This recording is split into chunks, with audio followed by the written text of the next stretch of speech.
예, 오늘 오후 예배 때 설교 제목은 예수님의 신분 그리고 예수님의 탄생에 대한 비밀을 말씀드리려고 합니다. 오늘 성도 여러분들 사도신경 두 번째 시간이잖아요. 모든 기독교 교회에는 예배를 드리기 시작할 때 종을 치거나 보통 이제 사도신경으로 신앙 고백을 합니다. 제가 금방 뭐라고 말씀드렸냐니까 기독교라고 말씀드렸어요. 기독교에는 지지난주에 제가 뭐라고 말씀드렸습니까? 뭐가 있다고요? 기독교. 세계 3대 종교가 있지 않습니까? 첫째는 기독교, 둘째는 이슬람교, 셋째는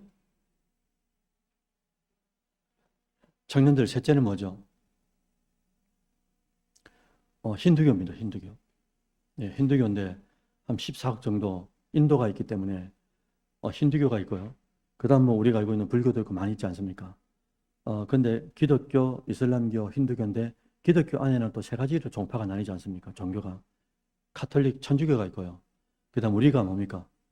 예, 천주교에서 리폼했다 그렇죠. 개혁을 해서 나왔으니까 개신교가 있고 또 하나는 동방정교라 그럽니다. 그리스 정교나 러시아 정교. 이 세 가지가 이제 기독교라 그러죠. 이 기독교에는 예배를 드릴 때 뭐 한다고요? 사도신경으로 신앙을 고백합니다. 그러면 신앙 고백을 최초로 고백한 존재가 누굴까? 이렇게 질문이 나왔어요. 답이 뭘까요? 오늘 본문 기억납니까? 야야야, 너희는 나를 누구라 알고 있냐? 이렇게 물었습니다. 그랬더니 갑자기 누가 나옵니까? 베드로가 나와가지고 뭐라 그러시죠? 마태복음 16장 17절, 16장 16절이죠. 다 같이 한번 보시겠습니까? 시작.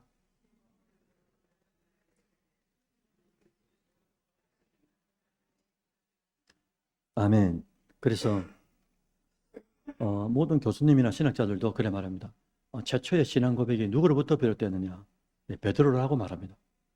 보시면 예수님에 대한 그리스도에 대한 정확한 신앙 고백이잖아요. 그래서 주는 누구라고요? 예, 그리스도가 무슨 말입니까? 그렇죠. 예. 그다음에 살아계신 하나님의 아들이십니다. 진짜 정확하게 설명을 하신 거죠. 그런데 어떤 하나님이라고 하셨어요? 예, 살아계신 하나님이다. 이걸 이제 정확하게 고백을 한 겁니다. 자, 그러면 여러분들 어, 신앙 고백은 누구한테 하는 걸까요? 지난주에 기도 누가 하셨죠? 나령 씨가 나령 청년회 하지 않습니까? 그 나령 청년이 누구를 사랑하면 고백을 하잖아요. 고백을 받거나. 그럼 우리가 신앙 고백을 하는데 누구한테 하는 겁니까? 예, 하나님께 하나님 아버지께 신앙 고백을 하는 거잖아요. 그럼 고백하기 전에 그러니까 신앙 고백이죠. 두 단어가 붙은 것 아닙니까? 합성어가. 신앙 고백이니까 고백을 하는데 뭘로 고백하는 겁니까? 신앙으로 고백을 하죠. 그러니까 신앙에는 반드시 두 가지가 있다 그랬습니다. 신앙에는 반드시 두 가지가 있는데 하나는 신앙의 대상이 반드시 있어야 되죠. 그래서 제가 몇 주째 말씀드리는데 신앙의 대상이 없이 믿는 걸 뭐라 그러죠? 애미신이라고 그랬잖아요. 대상이 없는데 우리 소원만 있다. 그게 뭡니까? 비나이다, 비나이다. 누구한테요? 천지신명께 빈다고 하잖아요. 누구라도 걸리라 이거죠. 내 소원만 이루어지면 되는 거니까. 그게 이제 정한수 또 넣고 천지신명께 빈다는 말인 거죠. 그래서 신앙에는 반드시 두 파트가 있다. 하나는 대상이 정립이 돼야 되고, 픽스가 돼야 되고, 그 다음에 신앙, 이 대상에 대한 뭐요? 신앙의 내용이 붙어야 되는 거예요. 대상이 있고 이 대상에 대한 사랑의 고백, 무엇을 왜 당신을 좋아하는지, 어떤 면을 좋아하는지 이런 내용들이 있어야 된다라는 겁니다. 그래서 우리가 지난주에 뭐 했습니까? 사도신경 첫 단락을 했죠. 전능하사 천지를 만드신 하나님 아버지를 누가 믿습니까? 야, 신앙은 단독이니까 맨투맨이니까요. 그래서 내가 믿는데 앞에 뭐라고요? 하나님을 믿는데 대상 잡았죠. 하나님이라는 대상을 잡고 그 대상에 대한 내용이 뭐랬습니까? 전능하사. 누구라고요? 하나님은 전지하신 하나님이구나. 그 다음 뭡니까? 천지를 만드신, 이걸 한자로 하면 창조가 되니까, 하나님은 창조주 하나님이시다. 그 다음 뭡니까? 하나님 아버지를 내가 믿는다 했으니까, 하나님은 아버지가 되시는 거구나. 이게 이제 믿음의 세 가지 내용이라 했죠. 첫째 뭐라고요? 전능하사, 전능자 하나님. 둘째는요, 천지를 만드신, 그러니까 창조주 하나님. 세 번째는 하나님 아버지를 했으니까 아버지 하나님이 된다라는 거예요. 이 세 가지 파트를 이제 논리적으로 논술을 해봐야 되잖아요. 그럼 제가 다음에 우리가 그 공부가 다 끝나고 나면 시험 문제를 낼 겁니다. 제가 성경의 구약 파트가 끝나고 나도 한 100문제 정도 낼 겁니다. 그래서 여러분들 이제 시험을 칠 텐데 사도신경도 마찬가지인 거예요. 하나님에 대한 믿음의 대상을 잡았느냐? 예. 그럼 믿음의 내용이 뭔지를 논하라, 논술하라 이렇게 쓸 겁니다. 그럼 전능하신 하나님, 창조자 하나님 이렇게 쓰면 안 되고 하나님은 전능인데 전능이 뭡니까? 전부 다 가능하다죠. 전능하다 이 안에 뭐가 포함된다고 말씀드렸습니까? 이렇게 수학기호가 포함된다는 표현이잖아요. 전지가 붙는다 그랬죠. 기억나십니까? 전능에는 전지가 붙거든요. 그래서 전지전능하신 하나님인데 전지전능하기 때문에 없는 데서 있도록 무에서 유로 뭐 할 수 있다고요? 그래서 이 전지전능하신 하나님, 창조주 하나님은 우리하고 차원이 다르기 때문에 무슨 하나님이라고 말씀드렸습니까? 초월적 하나님이라고 말씀드렸죠. 여러분 지금 들으시는 게 사도신경인데 사도신경 이게 전부 다 신학입니다. 조직 신학입니다. 다 이렇게 설명하거든요. 초월적 하나님인데 초월적 하나님이란 말은 우리와 차원이 다르단 말이잖아요. 우리는 3차원, 4차원에 있다 치면은 하나님은 11차원, 18차원에 있는데 이게 맞냐 이거죠. 개미들이 막 살려달라 그럽니다. 우리는 그걸 모르고 뭐 침을 뱉는다든지 쓰레기를 버린다든지 뭐 그렇게 하면 이 친구들한테는 엄청난 뭐랄까 이게 하늘에서 뭐가 떨어지는 거죠. 그들 차원하고 우리 차원하고 다른 것처럼 우리 차원하고 하나님의 차원이 다른 거죠. 그래서 하나님이 뭐로 오셔야만 되냐니까 하나님은 내재적 하나님으로 오셔야 되는 거예요. 우리 안에 존재하는 내재적 하나님으로. 그래서 하나님이 뭐가 되는 겁니까? 전능하사 천지를 만드신 하나님 아버지가 되는 거예요. 아버지가. 그런데 아버지가 되는 이유가 뭐라고 말씀드렸어요? 그 다음에 뭐가 나옵니까? 전능하사 천지를 만드신 하나님 아버지를 내가 믿습니다. 왜냐하면 그 외아들 우리 주 예수 그리스도를 믿기 때문입니다. 이렇게 나오는 거예요. 그러니까 예수님 때문에 어떻게 된다고요? 예, 우리도 하나님을 뭐라 부를 수 있는 겁니까? 그래서 요한복음 1장 12절 한번 띄워주시겠습니까? 다 같이 한번 읽어보시죠. 시작.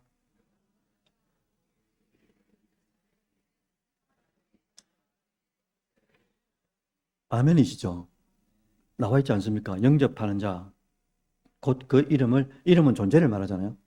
그 옛날에 서영춘 어르신이나 구봉서 장로님이나 이런 분들, 김수한무, 거북이와 두루미, 뭐 있지 않습니까? 아들 빠져 죽는데 지금 이름 누구라고 이름 물으니까 계속 이름이 너무 길어가지고 이름은 바로 존재를 말한단 말입니다. 그러니까 그 이름을 믿는 자, 존재를 믿는 자, 믿음의 존재는 누구냐? 예수인데 예수를 믿는 자에게는 하나님의 자녀가 되는 뭘 준다고요? 네, 좀 이따 나옵니다. 권세가 무슨 의미인지. 권세를 주셨기 때문에 우리도 예수님을 통하여 가교를 통해서 하나님을 차원이 다른 하나님이 우리 안에 쑥 들어오는 거죠. 영으로. 그래서 지난주까지 이제 그걸 말씀드렸고 오늘은 사도신경 두 번째 시간인데 예수님에 대해서 말씀드릴 겁니다. 가장 중요합니다. 가장 중요하거든요. 오늘은 예수님의 신분 그리고 예수님의 탄생의 비밀에 대해서 말씀드리려고 한다는 거죠. 우리가 신앙 고백을 할 때 신앙은 뭐라고 두 가지 파트 말씀드렸죠. 뭐가 있어야 된다고요? 신앙의 대상 그리고 이 대상에 대한 신앙의 내용이 있어야 된다고 말씀드렸습니다. 그렇다면은 예수님은 어떤 분인가? 이제 들어가는 거예요. 예수님의 신분이 뭡니까? 예수님이 누군데? 이래 물으면 뭐라고 대답하면 됩니까? 그 외아들 하나 나왔죠. 그 다음 뭡니까? 외아들 우리 주님 그 다음에 예수 그리스도 예수님을 지칭하는 칭호 이름 그게 신분이 뭐냐? 네 가지 파트로 나뉩니다. 그래서 첫 번째 뭐라고 말씀드렸죠? 외아들이죠. 자 여러분들 다른 종교는 이 단어를 쓰지 않습니다. 외아들이라고 말했는데 이걸 다른 단어로 바꿔놨어요. 아까 여러분 찬양하셨습니다. 요한복음 3장 16절 뭐죠? 하나님이 어떻게 하죠? 하나님이 세상을 이처럼 사랑하사 누구를요? 누구 말입니까? 독생자라고 했잖아요. 독생자. 이게 대단히 중요하거든요. 외아들이라는 단어는 독자다 이런 의미도 있고요. 독생자라는 의미도 있고, 근데 이 독생자를 헬라어로 탁 변형시키면 뭐가 나오냐니까 모노게네스라 그럽니다. 몰라도 됩니다. 듣고 잊으시면 돼요. 모노게네스인데 여러분들 모노와 게네스 신앙 고백처럼 다 합성하거든요. 모노라는 단어하고 게네스라는 단어가 합쳐져서 독생자가 된 겁니다. 근데 이 모노라는 단어는 혼자, 홀로라는 뜻입니다. 그래서 여러분들 뭐랍니까? 무대에 딱 서가지고 그 햄릿이나 뭐 이런 거 하면 투비, 올라 투비 뭐 있지 않습니까? 혼자 이렇게 막 하는 거. 그 혼자 그 뭐라죠? 그래서 혼자 그 말하는 거. 그걸 영어로 뭐라 그럽니까? 모노로그라 그러죠. 독백이죠, 독백. 영어로 독백을 모노로그라 그러거든요. 그 다음에 뭡니까? 드라마도 혼자 나와가지고 막 이렇게 막 하는 거 있잖아요. 무대 혼자 서가지고 드라마를 쫙 진행시키는 겁니다. 이걸 뭐랍니까? 모노 드라마라 그러잖아요. 그래서 모노라는 말은 뭐라고요? 홀로, 혼자라는 뜻입니다. 자, 그런데 독생자라고 할 때 이 두 가지 의미가 있는데 말씀드렸죠. 첫 번째는 혼자, 홀로라는 뜻입니다. 두 번째가 중요합니다. 두 번째가 무슨 뜻이냐니까 이런 거예요. 필적할 만한 다른 존재가 없다는 거예요. 그러니까 여기에 어떤 존재가 있는데, 어떤 것이 있는데, 여기에 대하여 비슷한 것들이 있다 하더라도 이 비슷한 것들이 여기에 필적할 수가 없다는 거죠. 압도적인 거예요. 유일한 거예요. 그러니까 이 존재, 유일하고 압도적인 존재를 뭐라 그러냐니까 모노게네스라 그럽니다. 모노게네스. 그럼 아까 모노게네스가 어디서 왔다고요? 그 외아들 이꼴 독생자죠. 독생자가 모노게네스죠. 모노게네스가 뭐라고요? 그 어떤 존재도 흉내낼 수 없는 압도적인 존재. 그게 누굽니까? 예수 그리스도가 된다는 거죠. 그래서 기독교 신학에서도 독생자를 설명할 때, 외아들, 그 독자 말이가, 독자, 그런 의미보다도 뭐라고? 유일하다 그거예요. 다른 존재들이 흉내낼 수 없는 존재란 말입니다. 왜 그러냐면요. 또 한 단계 더 나갔어요. 왜 그러냐면, 잠깐만 지금 주무시는 분들이 있는데, 제가 어떻게 해드릴까요?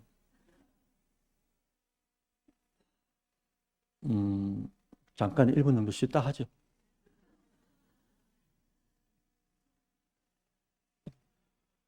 저는 준비한다고 했다 아닙니까? 한 번 더 걸리면은 제가 가만히 있지 않습니다. 어제 제가 머리가 이상하다 아닙니까? 저 머리가 몇십 년 동안 이제 아내가 쭉 깎아주셨거든요. 예, 그래서 아내가 이제 그 어느 교회에 그 머리를 이제 아내가 배운다고 갔습니다. 재밌는 이야기입니다. 여러분 옷을 준비하십시오. 그런데 머리를 배우러 갔는데 배우러 간 그 무슨 뭐랍니까? 복지센터라 그럽니까?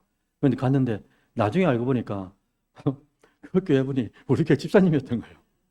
우리 아내를 하나님이 둘째를 본다고 교회 잘 이렇게 못 그거 하니까 이분도 아내를 모르고 아내도 이 셈을 몰랐던 겁니다. 나중에 교회 와가지고 막 왔는데 두 분이 딱 마주쳤는데 아내는 괜찮아요. 근데 이 원장쌤이 어떠냐니까 너무 부끄러웠던 거예요. 왜? 가기만 하면 자기 남편 욕하고 머리 가르치면서 자기 남편 욕하고 막 자기가 얼마나 위대한 존재인지를 자꾸 이야기한 겁니다. 또 교회 와서 보니까 두 분이 눈이 마주쳤는데 목사님 부인이냐고 이래 된 거예요. 그때 무슨 이야기 하랬더라? 머리. 그래, 머리를, 그래요. 저는 이제 교회를 7군데, 8군데 이제 옮긴 거 아닙니까? 그래서 딱 시험을 치려고 하는데, 머리 시험 치잖아. 필기 시험 치고, 이거 하고, 그걸 못하고 온 거예요. 그래서 저는 맨날 허가도 안 된, 자격증도 없는 우리 아내 마루타가 돼가지고, 우리 둘째, 한결이 이제 고등학교 약간 시간이 들지만 나는 탈출하랍니다. 그래서 부산대학교 앞에 비싼 데 있다 아닙니까? 15,000원짜리 커트 하는데 니는 자식아 아빠는 임마 안 가고 싶어 안 가는 줄 아나? 어제 밤에 밤 10시쯤 돼가지고 깎아줬는데 둘째하고 저하고는 똑같습니다. 머리 형태가. 뭐 한 사람이 깎으니까 주무시지 마시라고요. 어디까지 했냐니까 그래서 여러분들 그 외아들이랬죠. 외아들은 독생자입니다. 독생자는 모노게네스죠. 모노게네스는 압도적인 존재를 말해요. 유일한 존재를 말합니다. 그 왜 유일하고 그 영어로 뭐라고 하죠? 있어요. 있는데 발음이 안 될 것 같아서 못하겠습니다. 그래서 그 왜 유일한 존재냐라고 말하면 예수님에게만 적용되는 단어가 하나 딱 있습니다. 제가 종종 말씀드렸는데요. 하나님은 몇 분입니까? 세 분이죠. 맞잖아요. 인격적으로 각각의 인격을 가졌으니까 삼위잖아요. 위가 인격이니까. 그죠? 캐릭터 펄슨을 가지고 있단 말입니다. 그 세 분이죠. 그 다음에 보혜사는 몇 분입니까? 좀 한 달쯤 있다가 또 물으면 또 모릅니다. 보혜사는 그래서 우리가 또 다른 보혜사를 했잖아요. 은하들이 나오지 않습니까? 예수님의 첫 보혜사고요. 그럼 예수님의 영이신 성령이 또 다른 보혜사가 돼가지고 이 두 분은 보혜사로서는 공통분모를 가지나 하는 역할이 다르잖아요. 예수님은 육체로 오셔야 되고 성령은 영으로 오셔야만 우리 각자에게 들어가잖아요. 몸이 어떻게 들어오겠습니까? 그죠? 그래도 예수님은 죽으셔야 되니까 제물로 오셔야 돼요. 육체를 가져야 되고. 그 다음에 세 번째로 중보자는 누구밖에 없습니까? 중보자란 말이 무슨 말입니까? 하나님과 죄인, 사람 사이에 이 중간 역할을 하는 거잖아요. 그러니까 예수님은 유일한 존재가 맞아요. 압도적인 존재가 맞습니다. 왜 그러냐면 예수님만이 신성을 가지고요. 예수님만이 인성을 가지는 거예요. 이걸 한 인격, 아까 보십시오. 하나님, 예수님, 성령님 각각의 인격을 가졌죠. 그럼 이 예수님을 다시 딱 뗍니다. 떼면은 예수님의 인격이 하나죠. 근데 이 인격 안에 본성이 두 개 들은 거예요. 예수님 인격 안에 신성이라는 본성, 신적인 본성이 하나 있고요. 그 다음 뭡니까? 인간의 본성이 하나 들어가 있는 거예요. 그러니까 이런 존재는 이 인류 역사상 전무후무, 앞으로도 없고 전에도 없었고요. 예수님밖에 없기 때문에 그래서 하나님의 역할, 구원자로서의 역할을 감당하고 죄인들을 이 둘을 딱 잡을 수가 있단 말입니다. 이렇게. 그러니까 이런 존재, 독보적인 존재가 어딨냐 이거예요. 그래서 어떤 단어를 살펴본 거죠? 외아들. 외아들은 곧 뭐라고요? 독생자다. 독자가 이런 놈이 아니란 말입니다. 하나님의 그 중보자, 하나님의 아들이 유일한 아들이 독보적인 아들이 있는데 이 아들이 어떤 아들이라고요? 중보자로 존재하는 존재다. 신성과 인성, 한 인격 안에 두 본성을 가졌다. 그래서 이거 신학교에서는 one person, two nature 이렇게 말합니다. one person 인격에 two natures, 그러니까 본성을 두 개 가졌다는 거죠. 그 다음 단어가 뭐냐니까 전능하사 천지를 만드신 하나님 아버지를 내가 믿사오며 그 뭐였습니까? 외아들. 그 다음 뭡니까? 우리 주라고 하죠. 우리 주 이렇게 말할 때 이건 간단합니다. 심플해요. 주라는 말은 주인을 말하는 거예요. 주인을. 그래서 헬라어로 키리오스라 그러거든요. 키리오스라 그러는데 아까 요한복음 1장 12절에 뭐가 나왔습니까?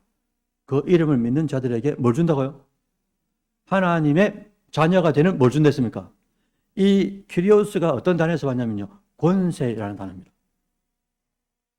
주인이기 때문에, 주님이기 때문에 뭐라고요? 권세, 주권자, 권세자 이런 의미를 가졌다는 거예요.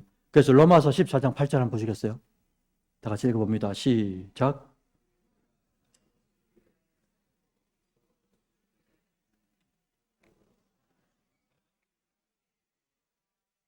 누구 거라고요? 그럼 우리의 주인님은 누구 겁니까? 누굽니까? 아멘이시죠, 여러분들. 여러분들 물질, 여러분 건강, 여러분 눈 깜빡이는 거 이런 거 전부 다 누가 하신다고요? 주님 건데 그래 못 살아서 이제 죄송한 거죠. 그래서 우리가 내가 아니구나. 내 것이 아니구나. 잠시 내 생명도 주님께서 부르시면 다 놓고 가야 하는 부름을 받은 존재구나. 그죠? 그래서 지난주에 사도신경이라고 말할 때 사도가 무슨 말을 했습니까? 주인이 농부가 씨를 딱 쥐고 흩뿌린다 그랬잖아요. 그럼 사도가 아포스톨로스라 그래가지고 씨가 농부의 뿌림을 통하여 보냄을 받은 자 이 뜻이거든요. 사도라는 뜻이 보냄을 받은 자입니다. 내가 저쪽에 저 교회는 싫고 저기 선교지는 싫고 저 사람한테는 싫고 저 직장은 싫고가 아니고 하나님이 보내시는 그곳에 가서 나는 썩어지는 미랄이 돼가지고 형태를 변형시키는 거예요. 죽어야 된단 말입니다. 죽으면서 어떻게 됩니까? 싹을 틔우고 광합성하고, 그죠? 양분과 수분을 막부리로부터 흡수하고, 이게 이제 우리의 역할이 돼야 되는데 그래 살고 있느냐라는 것을 이제 묻는 거죠. 어쨌든 두 번째 단어가 우리 주님은 키리오스고 권세자고 주권자고 주님이다. 주인이다. 주인. 나의 모든 것에 인류의 전체의 주인이 주님이시다. 이걸 이제 마음판에 새겨야 될 것 같고요. 그래서 몇 절요?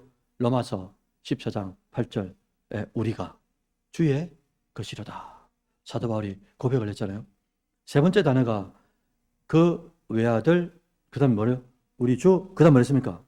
예수죠. 여러분들, 예수는 뭘 지칭하냐니까 사람 이름을 말합니다.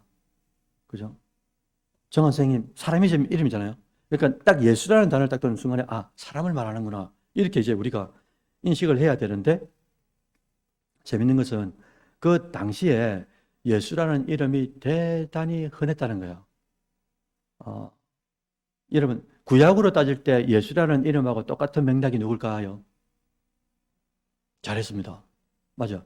예수라는 이름은 구원자라는 뜻이거든요. 예수는 이꼴 구원자라는 뜻입니다.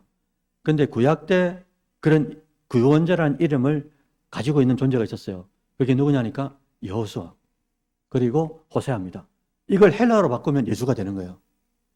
그래서 우리가 그 출애굽할 때 말입니다. 약속의 땅, 구원의 땅, 젖과 꿀이 흐르는 무슨 땅요?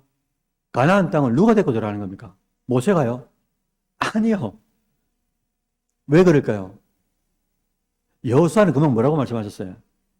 구원자라니까요. 구원자의 역할을 하는 거예요. 모세가 물론 피도 많이 흘리고 성질도 부려서 그렇지만 성경에. 그런데 본질적인 의미는 뭐냐? 모세는 모세의 역할이 있고요. 여호수아는 구원자의 역할이 있는 거예요. 구원자의 역할이 뭐냐? 하나님께서 약속하신 땅, 천국, 땅, 그 땅에 직접 데리고 들어가는 걸 말합니다. 그래서 모리아산에서 어떻게 합니까? 마지막 고별 설교를 3번 하고 난 뒤에 요단강을 건너는 건 누굽니까? 그리고 약속의 땅에 들어가는 건 누굽니까? 여호수아라니까요. 왜? 구원자이기 때문에. 구원자이기 때문에. 그래서 여호수아 혹은 호세아가 구원자라는 이름의 소유자다. 아, 여러분들. 혹시 작년에, 정한 쌤 잘 들어주십시오. 작년에 우리나라 2024년도에 남자 아들이 태어났습니다. 여자 아기들이 태어났습니다. 가장 많이 이름 명명된 게 누군지 압니까? 이름. 우리 이기숙 성도님 손녀 쌍둥이 나왔잖아요. 아까 물어보니까 김리아, 김리에, 김리에라 그러더라고요. 쌍둥이니까. 작년에 가장 대한민국에 많은 이름이 누구냐면 1등이 뭐냐니까 이준입니다. 이준. 좀 생소하긴 한데 그 나머지 2등, 3등, 4등, 5등을 읊어드릴 테니까 정한쌤 잘 기억해 놓으시기 바랍니다. 하준이란 이름 저 교회 생기면서 많았습니다. 하준이는. 그 다음에 도윤이, 그 다음에 은우도 많았습니다. 은우. 그 다음에 시우. 이게 1, 2, 3, 4, 5등이랍니다. 시우. 그 다음에 여자 아기들은 1등이 뭐냐니까 서아입니다. 서. 우리 있습니까? 서. 네? 있어요. 서아. 그 다음에 이든이 하윤. 하윤도 많이 들어본 것 같아요. 그 다음에 지아. 축구선수 국가대표 이름 뭐죠? 지아 맞아요? 딸. 지아. 지아도 있고, 그 다음에 하은이. 또 예진이. 이런 이름. 예진이 있어요, 우리? 좋은 이름이네요. 그래, 이렇습니다. 그래서 예수라는 이름은 사람 이름이고, 사람인데 그 이름의 뜻은 구원자라는 뜻이고, 구약으로 따지면 여호수아나 호세아가 된다. 이렇게 이제 말씀드렸어요. 아까 이기숙 선생님 손녀 이름 뭐라고 해요? 김리아, 또 김리예. 이름 기억해 놓으시기 바랍니다. 기도해 주시고요. 생각할 때마다. 하나님의 생각나게 하실 때가 있거든요. 그죠? 마지막 네 번째죠. 그 외아들, 우리 주, 예수, 그 다음 뭐가 남았습니까? 그리스도라는 칭호가 남았어요. 그리스도는 아까 말씀하신 것처럼 뭐라고요? 뭘 받았단 말입니까? 기름 부음을 받은 자라는 뜻입니다. 자, 문제 나갑니다. 제가 오늘 선물 갖고 왔어요. 이거 맞추시면 선물 바로 드립니다. 설날이니까. 그 기름 부음 받은 자, 이걸 그리스도라 그랬잖아요. 이걸 히브리어로 뭐라 그럴까요? 여러분 딱 정답을 말하면 너무 많이 들은 말이라. 그럼 누가 그러셨죠? 예, 메시아요. 선물 주세요. 예, 정확하게 맞추셨습니다. 와, 금방 들으셨죠? 우, 이러죠. 메시아가 기름 부음을 받았다는 히브리어 구약의 단어고요. 신약으로서는 뭘 한다고요? 그리스도라 그러고, 우리나라 말로 뭐랍니까? 기독이라 그러잖아요. 기독. 그리스도를 한자화한 게, 그죠? 기독이 되는 거잖아요. 그런데 기름 부음 받은 존재가 구약 때 몇 존재가 있었습니까? 왕, 제사장, 선지자. 이 존재들이 기름을 받았잖아요. 그래서 이 세 가지 직분을 누가 다 가진 겁니까? 물론 사무엘도 있고 뭐 몇이 있습니다. 예수님을 예표했던 존재들이 있었거든요. 구약에도. 그런데 완전하게 가지신 분은 왕, 제사장, 선지자. 이 세 가지 직분을 예수님이 가지셨죠. 그래서 공생의 가운데 다스립니다. 통치합니다. 섬깁니다. 왕이죠, 왕. 그 다음에 대제사장으로서 어떻게 합니까? 하나님 앞에 지금도 대제사장으로서 하나님을 대면하고 있잖아요. 그래서 우리가 지금 죄를 지으면은 어떻게 합니까? 양이나 형편에 따라 비둘기 잡지 않고 우리가 지금 편안하게 그냥 예배만 드리면 되는 이유가 뭡니까? 주님께서 대제사장이 되셔가지고 하나님을 직면하고 있는 거예요. 대면하고 있기 때문에. 구약은요, 대제사장이 1년에 한 번 7월 14일 날 어떻게 합니까? 그죠? 피를 들고, 그죠? 어디입니까? 성소를 지나서 지성소까지 들어가서 이 언약궤, 그죠? 이 시은소라 그러거든요. 이 시은소에다 피를 붓잖아요. 그러면 하나님께서 피를 보고 하늘의 영광이 그대로 이 피에 임하는 것 아닙니까? 그죠? 그래서 은혜를 베푸는 장소, 시은소가 되고, 언약궤 뚜껑이 되는 거죠. 예. 그러니까 대제사장의 역할도 주님께서 지금도 하고 계시고, 또 뭐 남았죠? 왕, 제사장, 선지자.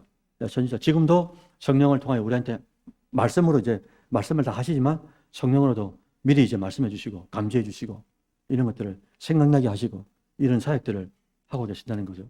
그래서 예수님의 신분에 대하여 여러분들 지금까지 네 가지를 살펴봤습니다. 예수님은 중보자로서 유일하신 독생자 외아들이다 하나. 그 다음에 우리의 주인이다. 그죠? 주인을 했죠. 둘. 그 다음에 예수로서 사람으로서 구원자가 되셨다. 셋. 그리고 우리를 위하여 기름 부음 받은 존재로서 왕과 제사장과 선지자 역할을 하셨고 하고 계시다. 이게 누구란 말입니까? 이게 다 예수님의 신분을 말한다는 거예요. 설명되시겠죠, 이제? 마지막으로 말입니다. 오늘 설교 제목이 뭐였습니까? 예수님의 신분과 하나 더 있었죠.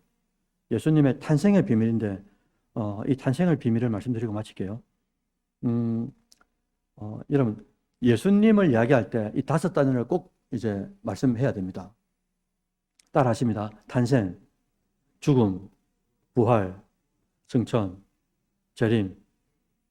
됐죠? 그러니까 예수님의 생애를 말한다 이렇게 말하면 다섯 가지입니다. 탄생, 죽음, 부활, 승천, 재림. 그래서 성령으로 잉태하사 동정녀 마리아에게 출생하시고 됐죠? 그 다음 본디오 빌라도에게 고난을 받았자 십자가에 못 박혀 죽음 나왔죠. 3일, 그건 뭡니까? 장사한 지 3일 만에 죽은 자 가운데서 다시 부활했죠.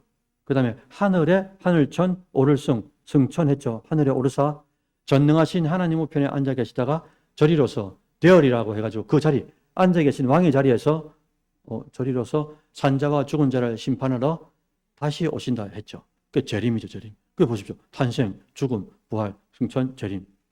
이게 예수님의 생애 그대로 엑기스를 쫙 사도신경에 녹여놨단 말입니다. 그런데 오늘은 탄생이잖아요. 탄생인데, 여러분, 아기가 태어난다. 리아가 태어나려면, 리예가 태어나려면, 한결이나 한음이가 태어나려면, 그죠? 정한, 그 다음에 나령이 태어나려면 어떻게 됩니까?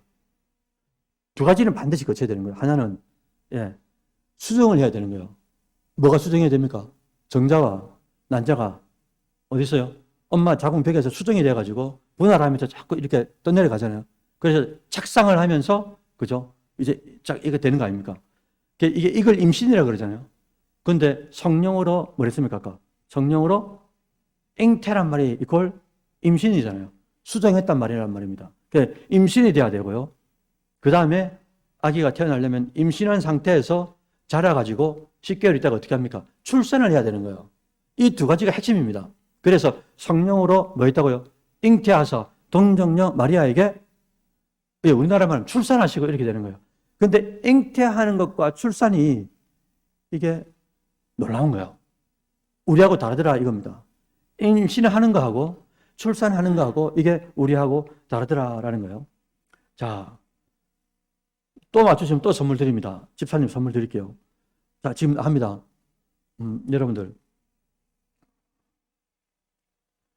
고구려의 주몽, 그 다음에 신라의 박액거세, 그 다음에 가야의 김수로. 공통점이 뭘까요? 그냥 넘어갑니다. 이건 다 아니까. 선물 없어요. 아래에서 나온 사람이들. 근데 여러분, 예수님은 아래에서 나왔습니까? 하늘에서 푹 떨어졌습니까? 천사의 모습으로 왔습니까? 아까 그랬잖아요. 그 외아들, 우리 주, 누구로 왔다고요? 예수, 사람으로 왔잖아요, 사람. 왜 사람으로 오냐 이거죠? 뭐라고 대답하면 되겠습니까? 왜 사람으로 오냐고요? 할머니, 삼촌. 왜 예수님은 사람으로 왔어? 누굴 구원하려고요? 예, 사람을 구원하기 위해서죠. 예수님이 오셔가지고 병아리를 구원하겠습니까? 그죠? 자, 이제 퀴즈 나갑니다. 이거 좀 어려울 수도 있는데 맞추시면 선물 드리죠. 여러분, 개의 새끼를 뭐랄까요? 또 말씀 잘하십니다. 개의 새끼라니까 개새끼라고 하면 안 됩니다. 개의 새끼는 뭐라고요? 강아지죠. 소의 새끼는 뭡니까? 말 새끼는요? 자, 이제 어려워요. 닭 새끼는요? 고추? 개구리는요? 고등어는요? 자, 어렵죠? 힌트 드릴까요? 기역, 디귿, 리을. 와, 원칙을 많이 치시니까. 고돌이 맞아요, 고돌이. 고등어의 새끼를 고돌이라 그런다 하더라고요. 예. 그 다음에 명태 새끼를 뭐라 그럴까요? 장로님, 그거 어떻게 하셨어요? 노가리 맞잖아요. 노가리, 그죠? 그 전에 있던 교회에서 교회 건축을 이제 하고 있었거든요. 4년 동안. 코로나가 와가지고 건축도 하다가 멈추고 법정 싸움하고 좀 어려웠습니다. 근데 우리가 목욕탕 건물을, 거기도 이제 다 부수는데 이 조합 측에서 우리가 교회를 짓고 있다고 목욕탕 건물을 딱 우리한테 빌려줬어요. 그래가 한 번씩 청년들하고 뭐 하냐니까 저기 옥상에 올라가지고 노가리를 구워 먹었어요. 노가리를 싸가지고. 맛있더라고요. 구워 먹으니까. 노가리죠. 자, 마지막 문제입니다. 갈치죠, 갈치. 갈치 새끼를 뭐라 그럴까요? 이거 맞추시면 선물 드리죠. 누굽니까, 금방? 와, 딩동댕입니다. 풀치라 그래, 풀치. 저도 몰랐거든요. 풀치. 멸치. 멸치 새끼는 뭐라 그러는데? 멸치. 여러분, 어쨌든 사람을 구원하기 위해서는 누가 와야 된다고요? 예, 사람이 와야 되잖아요. 사람이 와야 하는데, 그래서 예수님은 뭐로 오시는 겁니까? 사람으로 오시잖아요. 그러니까 여러분, 구원자가 되려면 반드시 두 가지 요건을 갖추셔야 돼요. 이 두 가지 요건이 뭐냐면, 첫째는 사람이어야 된다. 맞습니까? 틀립니까? 금방 쭉 했다 아닙니까? 사람이어야 됩니다. 라고 말하면 땡입니다. 얘기 하나 더 붙어야 되죠. 사람이면서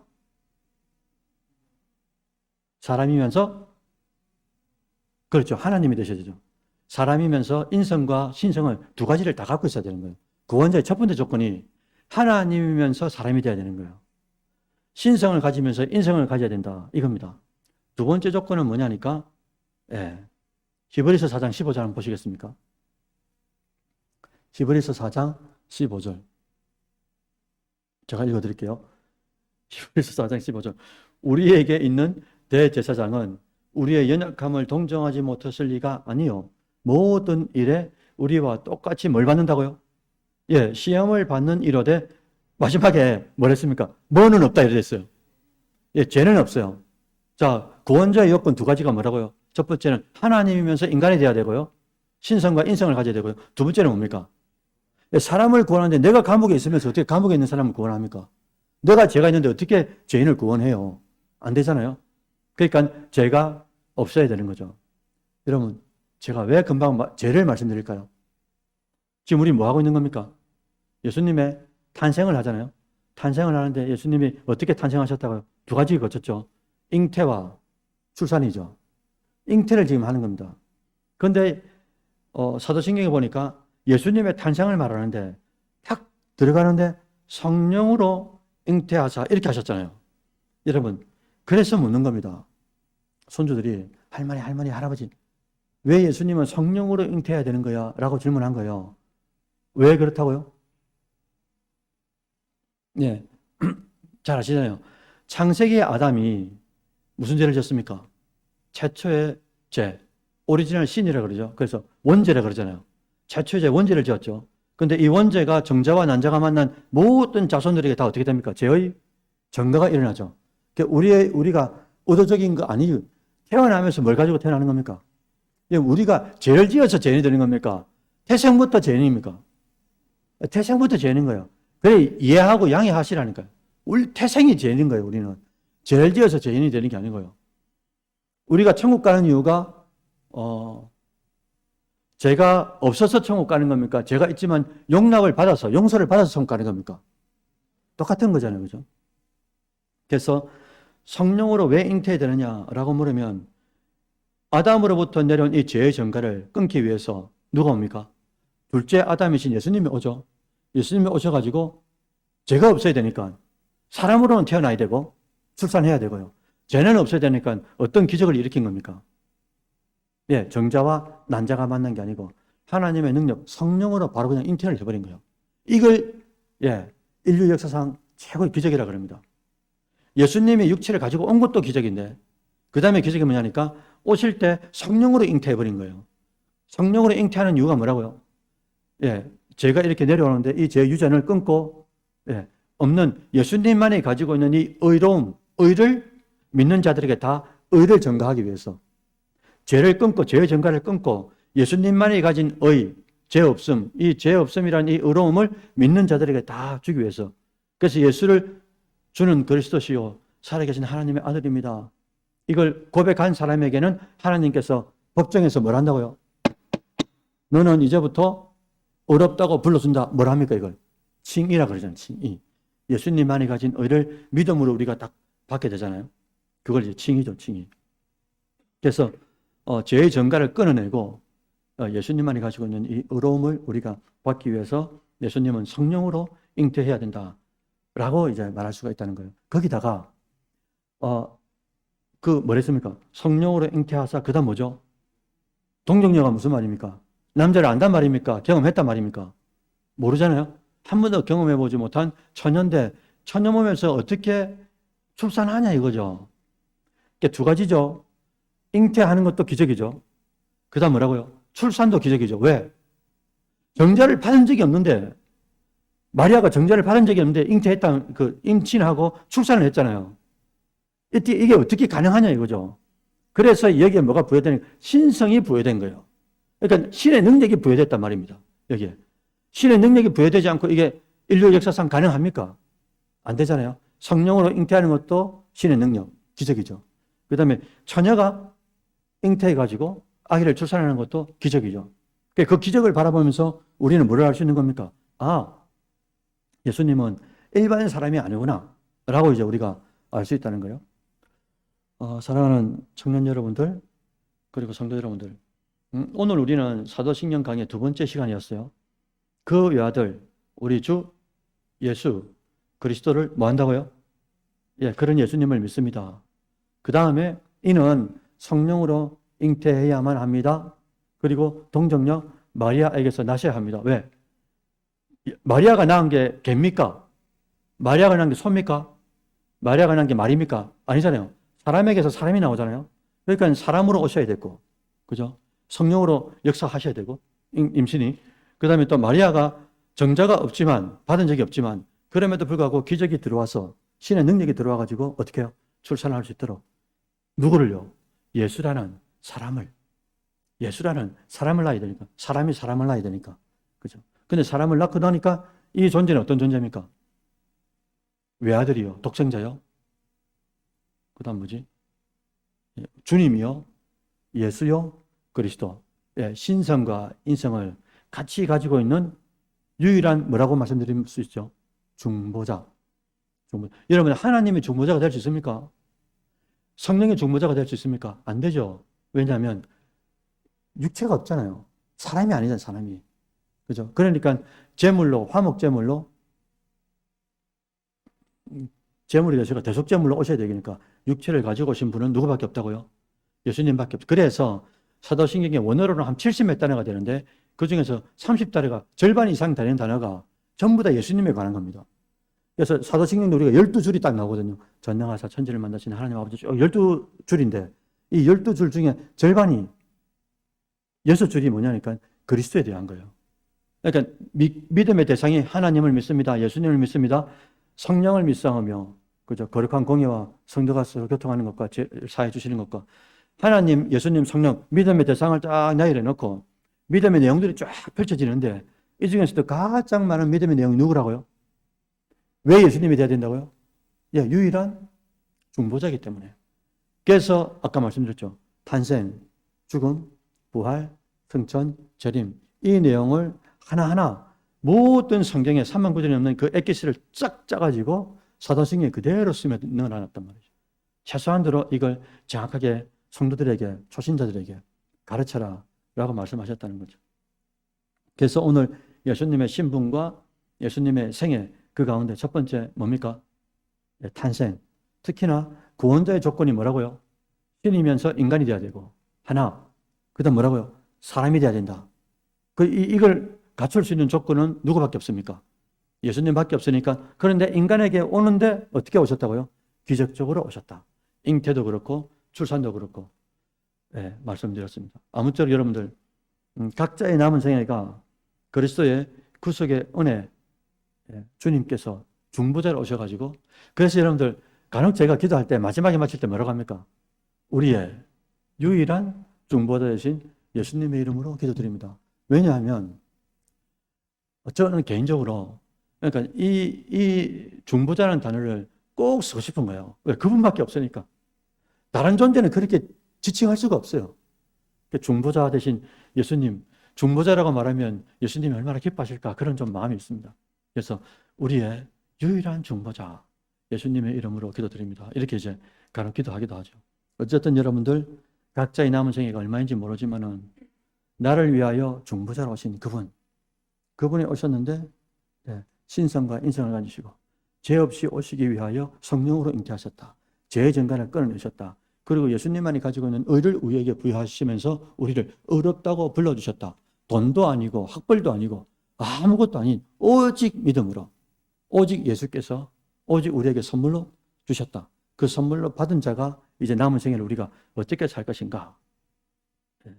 그래서 우리 안에 주신 또 다른 보혜사 성령을 통하여 우리의 인격도 다듬어져야 되고 또 우리의 말하는 것, 행동하는 것, 외적인 드러나는 것도 좀 잘 다듬어져 가지고 하나님이 쓰실 때 내가 이걸 누구한테 맡기지? 하나님께서 뭔가를 작정하고 이 일을 어느 교회에다 맡길고 이 일을 어디 부서에다 맡길고 이 일을 누구한테 맡길고 이래 하나님이 물론 의인화해서 고민한다고 할 때 이 고민거리를 주님 저에게 주옵소서 우리 교회에 주옵소서 우리가 합심해서 한번 만들어 보겠습니다. 이렇게 고백하는 진짜 중보자를 믿는 여러분들 되시기를 주의 이름으로 축원드립니다. 아멘.